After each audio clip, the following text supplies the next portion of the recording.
बिस्मिल्लाहिर्रहमानिर्रहीम। अच्छी बड़े शार्प प्रिंसिपल जो था उसकी हम बात कर रहे थे, तो उसमें अब नेक्स्ट हमारा है एप्लीकेशंस। शार्प प्रिंसिपल पे हमने बात की थी कि इसके मुताबिक सॉफ्ट एसिड सॉफ्ट बेस के साथ स्टेबल कंपाउंड प्रेफरेंस रखता है। इस तरह हार्ड एसिड हार्ड बेस के साथ जो है वो प्रेफरेंस रखती है, और उधर उसके साथ कंपाउंड जुड़ना वो पसंद करते हैं कि लार्ज साइज के साथ बेहतर फोर्स ऑफ ट्रैक्शन शो कर सकता है, और स्मॉल साइज के साथ बेहतर फोर्स ऑफ ट्रैक्शन शो कर सकता है। और सॉफ्ट की टर्म्स आपकी लार्ज साइज से रिलेट करती है, और हार्ड की टर्म जो है वो स्मॉल साइज से।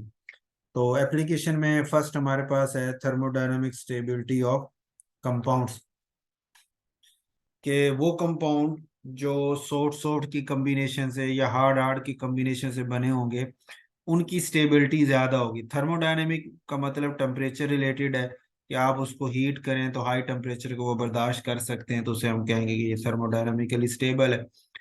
तो यहाँ इसने दो एग्जांपल दी हैं। एक सिल्वर आयोडाइड की दी है कि आयोडीन लार्ज साइज है, और लार्ज साइज मतलब सॉफ्ट कैटेगरी में आ जाता है, और सिल्वर भी सॉफ्ट कैटेगरी में है। तो इस वजह से दोनों का कंपाउंड जो है वो ज्यादा स्टेबल है। लेकिन फ्लोराइड जो है वो हार्ड कैटेगरी में आता है, तो सिल्वर और फ्लोराइड का कंपाउंड जो बनता है वो इतना ज्यादा स्टेबल भी नहीं होता।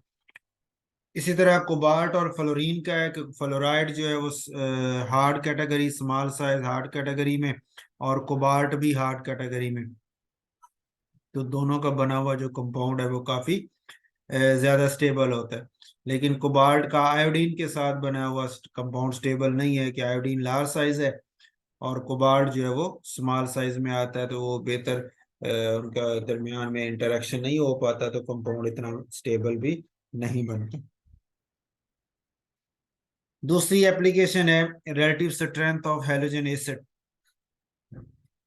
शैप प्रिंसिपल को सामने रखते हुए अगर हम बात करते हैं, इस चीज को एक्सप्लेन करने की कोशिश करते हैं, तो आर्डर तो एसिडिटी का ये है। एच एफ जो है वो इसका कह लें कि वीक एसिड होता है, एच सी एल उससे ज्यादा स्ट्रॉन्ग होता है, एच बी आर उससे स्ट्रॉन्ग है, एच आई जो है वो सबसे स्ट्रॉन्ग एसिड होता है। तो आर्डर एसिडिटी का तो इस तरह बनता है। एच एफ वीकर एसिड है, एच सी एल उससे स्ट्रॉन्ग, एच बी आर उससे स्ट्रॉन्ग, और एच आई उससे स्ट्रॉन्ग एसिड बन जाता है। ये डायरेक्शन इसने गलत दी है यहाँ पे बुक में। एच एफ लेस होना चाहिए, एच सी एल ग्रेटर होना चाहिए। अच्छा, अब वो इसको अगर हम सॉफ्ट हार्ड की कैटेगरी को देखें तो उसमें ये आता है कि फ्लोराइड आयन जो है वो है स्मॉल साइज हार्ड कैटेगरी में आता है, हार्ड बेस कह लें। और H प्लस जो है वो केटायन जो है वो भी स्मॉल साइज में हार्ड एसिड की कैटेगरी में चला जाता है। तो H और फ्लोराइड आयन हार्ड एसिड और हार्ड बेस का कॉम्बिनेशन बहुत ज्यादा स्ट्रॉन्ग है। तो इनका बना हुआ दरमियान यानी बॉन्ड जो होगा वो काफी स्ट्रॉन्ग होगा, मजबूत होगा। तो उसकी जो डिसोसिएशन होगी वो कम हो जाएगी। यानी इतनी आसानी से वो डिसोसिएट नहीं होगा, हाइड्रोजन आयन उसमें से आसानी से नहीं निकलेंगे बॉन्ड की स्ट्रेंथ की वजह से। लेकिन एच आई जो को देखेंगे तो उसमें अब आयोडीन जो है वो सॉफ्ट कैटेगरी में चला जाता है, और हाइड्रोजन जो है वो हार्ड कैटेगरी की है। तो इन दोनों का हार्ड सॉफ्ट की वजह से एक हार्ड एक सॉफ्ट इतना अच्छा कॉम्बिनेशन नहीं बनता, उनकी आपस में फोर्स अट्रैक्शन इतनी स्ट्रॉन्ग नहीं बन पाती। तो बॉन्ड ये जल्दी टूट जाता है, और इस वजह से ये H प्लस आयन ज्यादा प्रोवाइड करता है, तो एसिडिटी इसकी ज्यादा हो जाती है।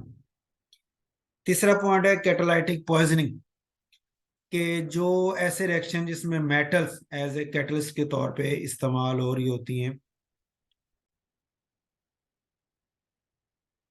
जिस ऐसे रिएक्शन जिसमें मेटल जो है वो कैटलिस्ट के तौर पे इस्तेमाल हो रही, कैटलिस्ट के तौर पे काम कर रही। अच्छा, अब मेटल मेटल जो एज ए कैटलिस्ट काम कर रहा है वो मेटल किस नेचर की है? फॉर एग्जांपल वो सॉफ्ट मेटल है, लार्ज साइज कैटेगरी की है, तो सॉफ्ट मेटल कहला रही है।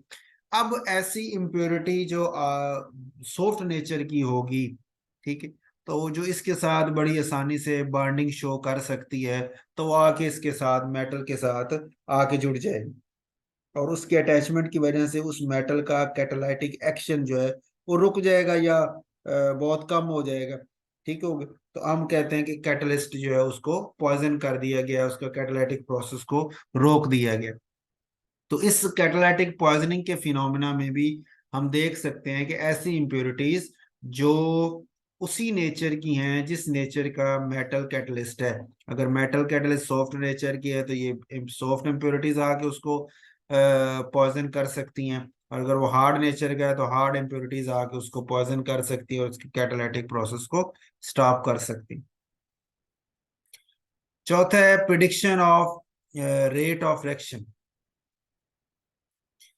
कि एक रिएक्शन है उसमें हम ये देख सकते हैं कि भी रिएक्शन हो किस किस के दरमियान आ रहा है। अगर सॉफ्ट सॉफ्ट से कॉम्बिनेशन है तो हम कहेंगे जी बड़ी जल्दी ये रिएक्शन होगा, और क्योंकि आगे जो चीज है वो स्टेबल है। या इस तरह हार्ड हार्ड से जुड़ने जा रहा है तो फिर भी हम कहेंगे ये रिएक्शन इसकी रेट ज्यादा होगा कि आगे स्टेबल कंपाउंड बनना है। लेकिन एक सॉफ्ट हो और एक हार्ड हो, इस तरह का कॉम्बिनेशन बन रहा हो तो हम कह सकते हैं कि ये इतना ज्यादा, चूंकि प्रोडक्ट स्टेबल नहीं है, इसलिए इसका रेट जो है इस रिएक्शन का वो इतना ज्यादा नहीं होगा। ठीक हो गई। अब जैसे यहाँ इसने एग्जांपल दी है H+ आयन, और ये कंपाउंड है, इसमें से आप OH- आयन आके H+ से मिलते हैं, वाटर बन जाते हैं, और ये मिथाइल मर्क्यूरस जो है वो कंपाउंड अलग, उसका पार्ट अलग हो जाता है। अच्छा, इसमें OH- आयन, हाइड्रोक्साइड आयन यानी ऑक्साइड आयन जो है, OH- जो है वो आपका हार्ड बेस कैटेगरी है, और H+ जो है वो हार्ड एसिड कैटेगरी है। तो चूंकि इन दोनों का कॉम्बिनेशन जो है वो बड़ा फास्ट होगा कि आगे बनने वाला वाटर जो कंपाउंड है वो काफी स्टेबल है, इसलिए ये वाला रिएक्शन जो है इसकी इक्विलिब्रियम जो कह लें या स्टेबिलिटी जो है वो राइट साइड पे रहेगी, प्रोडक्ट वाली साइड पे रहेगी, और ये रिएक्शन बड़ी भाग के प्रोडक्ट वाली साइड पे जाएगा। अच्छा, लेकिन अगर आप रिएक्शन करवाते हैं जिसमें अब आपने वो OH में ऑक्सीजन की जगह सल्फर ले लिए, सल्फर अब लार्ज साइज की है, और लार्ज साइज की वजह से उसकी जो कैटेगरी है वो बदल जाती है, वो सॉफ्ट नेचर में चली जाती है। H+ जो है यहाँ पे हार्ड नेचर में है, SH जो है वो सॉफ्ट नेचर में है, तो इसका कॉम्बिनेशन इतना ज्यादा अच्छा नहीं होगा।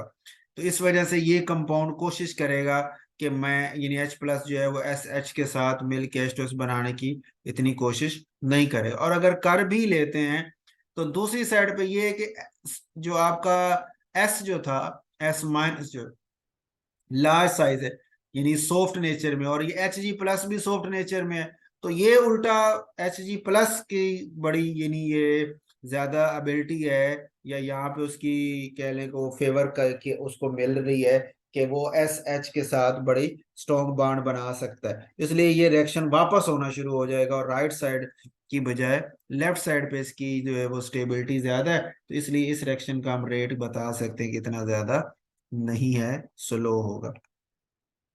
पांचवा है जी सिम्बायोसिस। सिम्बायोसिस ये कहते हैं कि अगर हम दो मुख्तलिफ कंपाउंड्स ले लें, और इस तरह के हैं कि एक में एक पार्ट है उसका हार्ड ने एलिमेंट है, दूसरे में भी हार्ड है या सॉफ्ट है, मिक्स है, तो कहते हैं अगर आप उन दोनों को मिक्स करेंगे तो हार्ड एक जगह इकट्ठे हो जाएंगे, सॉफ्ट वाले एक जगह इकट्ठे हो जाएंगे। इस प्रोसेस को हम सिम्बायोसिस कहते हैं। जैसे ये पहली एग्जांपल आप देखें तो इसमें ये थोड़ी सी मिस्टेक है, यहाँ होना चाहिए था BH3, ये F के साथ थ्री नहीं बल्कि H के साथ होना चाहिए था। कि पहला कंपाउंड वो है जिसमें 3 हाइड्रोजन और 1 फ्लोरीन है, दूसरा वो है जिसमें 3 फ्लोरीन और 1 हाइड्रोजन है।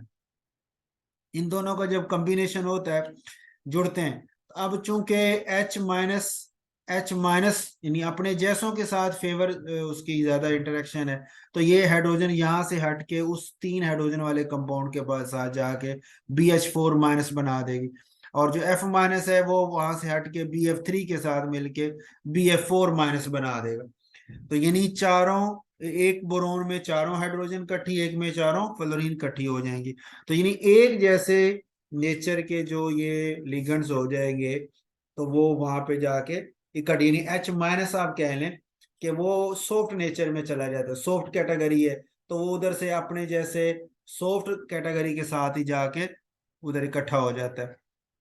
और F जो है वो हार्ड कैटेगरी है, तो वो अपने जैसे हार्ड कैटेगरी वालों के साथ जाके इकट्ठा हो जाते हैं। ठीक हो। इसी तरह सेकंड एग्जांपल है जिसमें उसने लिखा हुआ है CH3F और CHF3, इसमें 3 फ्लोरीन है और उसमें 3 हाइड्रोजन है। तो जैसे वहां बोरोन के साथ है वैसे कार्बन के साथ भी यही कॉम्बिनेशन है कि हाइड्रोजन एक तरफ इकट्ठी हो गई, और जो फ्लोरीन है वो एक तरफ एक जगह पे सारी इकट्ठी हो जाएंगी। इस तरह ये BF3 जो है F- उसको मिलता है तो BF4- बना लेते हैं। ये शॉर्ट क्वेश्चन के हवाले से भी इम्पोर्टेंट क्वेश्चन क्या है बन जाता है, अच्छा शॉर्ट क्वेश्चन है सिम्बोसिस का। उसके बाद है prediction of sine of delta H, delta H की साइन को प्रिडिक्ट करना। अच्छा, जब आप देखेंगे कि भाई सॉफ्ट सॉफ्ट से मिल रहा है या हार्ड हार्ड से मिल रहा है, तो आप कहेंगे कि सर जब सॉफ्ट सॉफ्ट मिल रहा है तो चूंकि अगली चीज जो प्रोडक्ट बनी है वो है स्टेबल। स्टेबल का मतलब लो एनर्जी पे है वो। तो आप के रिएक्टेंट हाई एनर्जी पे हो गए, प्रोडक्ट वो लो एनर्जी पे होगा, तो रिएक्शन आपका एक्सोथर्मिक हो जाएगा कि रिएक्टेंट की एनर्जी ज्यादा है प्रोडक्ट की कम है। तो जब ये रिएक्टेंट प्रोडक्ट में जाएंगे तो जो बाकी बची एक्स्ट्रा एनर्जी है वो खारिज कर देंगे। लेकिन अगर एक सॉफ्ट और एक हार्ड का कॉम्बिनेशन है तो आप कहेंगे कि सर इस केस में जो प्रोडक्ट बन रहा है वो चूंकि इतना ज्यादा स्टेबल नहीं है, तो उसकी एनर्जी जो होगी वो ज्यादा होगी बनिस्बत रेक्टेंट के। तो रेक्टेंट से ज्यादा होने की वजह से वो एंडोथर्मिक कैटेगरी में चला जाएगा।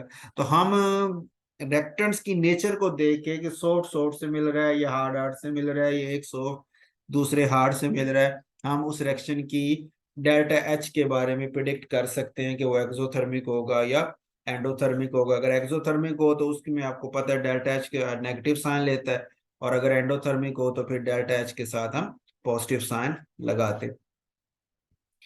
सातवां है चॉइस ऑफ कैटलिस्ट, कि किसी भी रिएक्शन के कैटलिस्ट को अगर आपने चूज करना है तो हम रिएक्टेंट्स को देखते हुए कैटलिस्ट उसी नेचर का चूज कर सकते हैं। जैसे इसकी एग्जांपल में एक एग्जांपल हम दे सकते हैं, हाइड्रोजनेशन आपने पढ़ते हैं अनसैचुरेटेड कंपाउंड की, तो वो सैचुरेटेड में कन्वर्ट होते हैं। तो वहां पे आप जो हाइड्रोजन ऐड कर रहे हैं और प्लाटिनम या प्लेडियम आपने कैटलिस्ट के तौर पे लिया हुआ है, तो प्लाटिनम प्लेडियम और हाइड्रोजन ये सारे एक ही कैटेगरी में चले, यानी सॉफ्ट नेचर में। प्लाटिनम प्लेडियम भी सॉफ्ट एसिड कैटेगरी है, और इधर से जो हाइड्रोजन वो भी सॉफ्ट कैटेगरी। तो उनकी यानी सॉफ्ट कैटेगरी मैच हो रही है, इसलिए प्लैटिनम प्लेडियम जो है वो हाइड्रोजन के लिए कैटलिस्ट के तौर पे इस्तेमाल किया जा सकता है। जो निकल होता है, निकल भी अमूमन हम यूज करते हैं, तो निकल बॉर्डर लाइन केस है, वो सॉफ्ट और हार्ड दोनों में ही इस्तेमाल हो जाता है। तो इस वजह से वो भी हाइड्रोजनेशन के प्रोसेस में इस्तेमाल किया जा सकता है। अच्छा, सात तो ये एप्लीकेशन है, तीन इसमें और हमने ऐड कर सकते हैं जी। एक आठवीं ये बना सकते हैं coordination in ambidentate ligands. Ambidentate ligands हम उनको कहते हैं कि जिनके पास एक ही लिगेंड है लेकिन उसके पास दो एटम है मुख्तलिफ, जो कोऑर्डिनेशन में हिस्सा ले सकते हैं, कोऑर्डिनेट कोवलेंट बॉन्ड बना सकते हैं।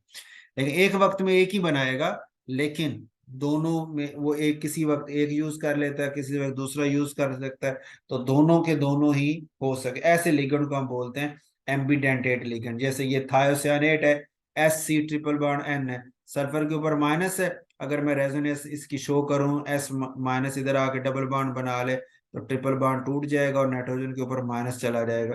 तो अब ये S- के थ्रू भी, यानी थायोसानेट है तो वो S के थ्रू कोऑर्डिनेशन शो करेगा, और आइसोथायोसानेट है तो वो नाइट्रोजन के थ्रू कोऑर्डिनेशन शो करेगा। और इसके लिखने का तरीका हम ये जो थायोसानेट उसका SCN लिखते हैं और आइसोथायोसानेट को NCS लिखते हैं। अच्छा, आप देखें ना, जो सल्फर है ये लार्ज साइज है, सॉफ्ट कैटेगरी है, नाइट्रोजन स्मॉल साइज है, हार्ड कैटेगरी है। तो अब वो जो सल्फर आपके पास है वो कोबाल्ट और कापर जो हैं उनके साथ उसका कॉम्बिनेशन बेहतर हो सकता है। बल्कि ये थोड़ा सा इसमें रिवर्स कर, इसको मैं करेक्ट कर लेता हूँ। कोबाल्ट और सल्फर असल में कापर जो है वो है हार्ड कैटेगरी के ना, तो उनका कॉम्बिनेशन नाइट्रोजन से बेहतर है। और ये जो RHIR प्लाटिनम प्लेडियम वगैरह ये सारे हैं सॉफ्ट कैटेगरी के। ठीक हो गया, तो इनका कॉम्बिनेशन सल्फर के साथ जो है ना वो बेहतर है। तो सल्फर इधर होना चाहिए और इसको इधर रख लेते हैं। तो यानी सल्फर जो है वो लार्ज साइज सॉफ्ट कैटेगरी है, तो वो एलिमेंट जो सॉफ्ट कैटेगरी है उनके साथ वो कोऑर्डिनेशन शो करेगा। और जो नाइट्रोजन है वो चूंकि स्मॉल साइज हार्ड कैटेगरी है, तो कॉपर कोबाल्ट वगैरह इसके साथ वो शो हार्ड कैटेगरी के साथ वो बाइंडिंग शो करेगा। इसका मतलब ये है कि अगर कॉपर या कोबाल्ट सामने मौजूद है कोऑर्डिनेट कोवलेंट बॉन्ड बनाने के लिए, तो फिर ये वाला आपका लिगेंड अपनी नाइट्रोजन को यूज करके बनाएगा कि उससे ज्यादा स्टेबल कंपाउंड बनता है। इसी तरह अगर इनमें से सॉफ्ट एलिमेंट्स में से सॉफ्ट एसिड्स की कैटेगरी में से कोई है, तो फिर यही जो आपका लिगेंड है वो थायोसाइनेट बना के सल्फर के थ्रू कोऑर्डिनेशन शो करेगा, क्योंकि उसमें वो ज्यादा स्टेबल कंपाउंड बना पा रहा होता है। ठीक हो गए, ये एग्जांपल आप इसके अंदर पुट कर सकते हैं। उसके बाद है नामा पॉइंट है अक्रंस ऑफ ओर्स, के मुख्तलिफ मेटल जो ओर्स की शक्ल में, और किसे कहते हैं, नेचुरली अकरिंग कंपाउंड जो होता है किसी भी एलिमेंट का जिसकी में वो नेचर में पाई जा रही होती है, जैसे सोडियम क्लोराइड NaCl जो है वो और है सोडियम का भी और क्लोरीन का भी, कि नेचर में ये NaCl खियोड़ा के मुकाम पे आपको पता है वहां पाया जाता है NaCl।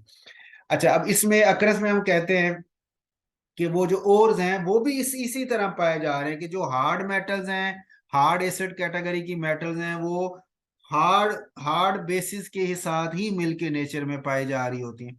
और जो सॉफ्ट एसिड कैटेगरी की मेटल्स हैं, कैटायंस हैं, वो सॉफ्ट बेसिस के साथ ही मिलके पाए जा रहे होते हैं। जैसे मैग्नीशियम, कैल्शियम हार्ड एसिड्स हैं, और ये ऑक्साइड, कार्बोनेट, फ्लोराइड, क्लोराइड वगैरह हार्ड बेसिस के साथ ही पाए जा रहे हैं। इसी तरह जो सॉफ्ट आपका एसिड है जैसे कॉपर, सिल्वर, लेड वगैरह, तो ये सॉफ्ट बेस जैसे सल्फाइड है, इसके साथ वो पाया जा रहा है नेचर में, इसके साथ उसके कंपाउंड पाए जा रहे हैं।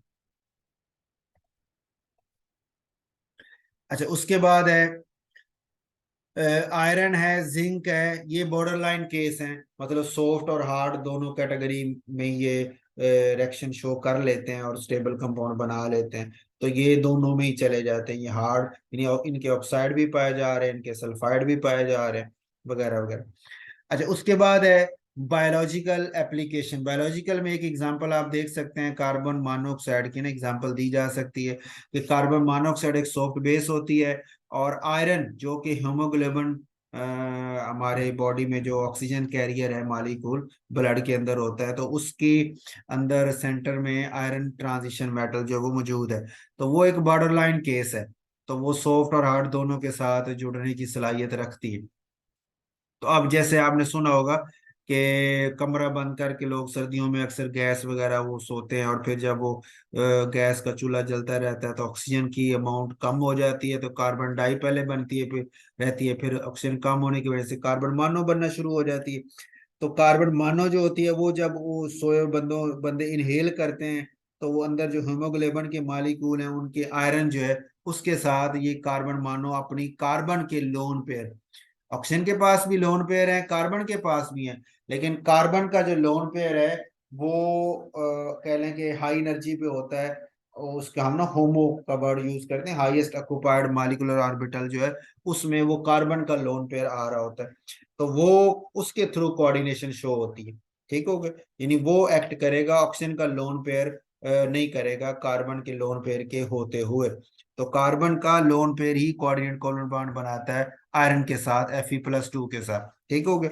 अच्छा, अब आम जो आपको याद होगा, ये हीमोग्लोबिन जो है वो ऑक्सीजन कैरियर है, हमारी बॉडी में ऑक्सीजन लेके जा रहा है, तो वो उसमें आयरन ऑक्सीजन के साथ कोऑर्डिनेट कोवलेंट बॉन्ड बनाता है।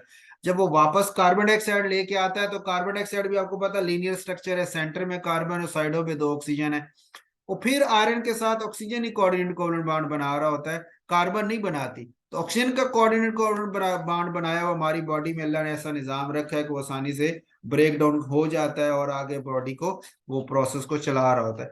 लेकिन कार्बन के साथ बनाया हुआ आयरन का जो कोऑर्डिनेट कोवलेंट बॉन्ड है वो इतना स्टेबल है कि वो, और उसको तोड़ने के लिए हमारी बॉडी में सिस्टम भी मौजूद नहीं होता। तो इस वजह से हीमोग्लोबिन के मॉलिक्यूल जो कार्बन मानो कैप्चर कर लेगी वो कर लेगी, ऑक्सीजन के लाने जाने के लिए वो नहीं रहेंगे, तो ऑक्सीजन कैरियर चूंकि कम हो जाएंगे, तो फिर जो बॉडी है वो आहिस्ता आहिस्ता उसको गशी तारी होना शुरू हो जाएगी, और दिमाग माउफ होना शुरू, और आहिस्ता आहिस्ता वो बंदा जो है वो डेथ तक पहुंच जाता है।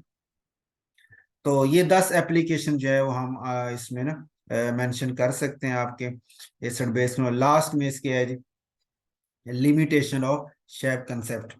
अच्छा, लिमिटेशन में तीन इसकी लिमिटेशन हम कर सकते हैं। फर्स्ट तो ये है कि विदाउट एनी क्वांटिटेटिव मेजरमेंट, कि ये जो शाह प्रिंसिपल किसी कंपाउंड के वो स्टेबिलिटी का हम ये वो सारी बातें कर रहे हैं जो हमने इतनी एप्लीकेशन भी डिस्कस की है, लेकिन वो कहते हैं इसकी जितनी बातें हैं वो सारी क्वालिटेटिव हैं, क्वांटिटेटिव नहीं है। अमाउंट का जिक्र नहीं करता, कोई मेजरमेंट, कोई फार्मूला, कोई मास, कोई वैल्यू हो जिससे हमें आइडिया हो, कंपेयर करना आसान हो, इस तरह का जिक्र ये नहीं करता। तो ये इसकी एक लिमिटेशन है कि ये क्वांटिटेटिव मेजरमेंट नहीं बता रहा, क्वालिटेटिव बता देता है कि सॉफ्ट सॉफ्ट का ज्यादा मजबूत है, हार्ड हार्ड का ज्यादा मजबूत है, सॉफ्ट हार्ड का कम मजबूत बांड है।